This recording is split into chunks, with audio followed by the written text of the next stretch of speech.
Iba't ibang mga kinatawan ng lokal na pamahalaan at mga pambansa at pandaigdigang institusyon ang personal na tinanggap ni Speaker Faustino Boje III para talakayin ng iba't ibang usaping magpapaunlad sa bansa. Nakiisa rin ang lider ng Kongreso sa selebrasyon ng Kapaskuhan sa bawat departamento ng Kamara. Si Kate Renya, una sa balita. Sa nakalipas na linggo, naging aktibo si House Speaker Faustino Boje III sa mga pakikipag-ugnayan sa Kamara. Pinangunahan niya ang serye ng courtesy calls at mga dialogo kasama ang mga manggagawa sa industriya ng pelikula, ang Movie Workers Welfare Foundation. Tinalakay nila ang pangangailangan at kapakanan ng mga empleyado sa industriya ng pelikula.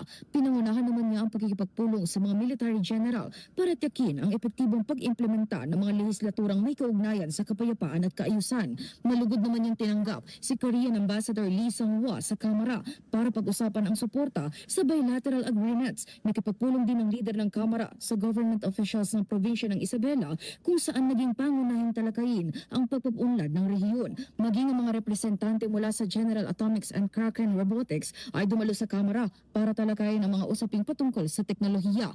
Kasama pa rito ang iba't ibang grupo tulad ng mga miyembro ng Lapu-Lapu City Council, DENR, MWSS, katuwang mga katutubo para pag-usapan ang kanilang mga alalahanin sa Kaliwa Dam Project at Central Luzon representatives para formal na isumite ang kanilang manifesto of support sa mga hakbang ni Speaker D tungo sa pagpapaunlad ng bansa. Layunin ng mga isinagawang dialogo na mapalakas ang koordinasyon para sa mga patakarang may pangmatagalang benepisyo para sa bansa. Kasabay ng mga opisyal na gawain, nakiisa rin si Speaker Boje D sa selebrasyon ng Kapaskuhan sa Kamara. Dumalo siya sa year-end gathering ng Northern Luzon Alliance bilang pagdiriwang ng mga nagawang advokasiyang pangbatas sa loob ng taon. Nanguna rin siya sa Christmas gathering kasama ang mga miyembro ng media bilang pasasalamat sa kanilang patuloy na suporta at pakikipagtulungan. Binisita niya rin ang mga kawani ng Congressional Policy and Budget Research Department kung saan inalayan siya ng mga awiting pamasko hanggang sa masiglang Ilocano songs ng Office of the Sergeant at Arms. Bilang bahagi ng kanyang Christmas visits, personal na binisita ni Speaker D ang iba't ibang tanggapan sa Kamara,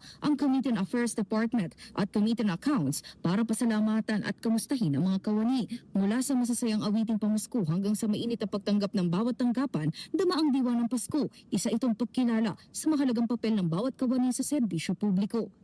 Nauuna sa mga balitang totoo at laging bago, Kate Renya, alauna sa balita, Congress TV.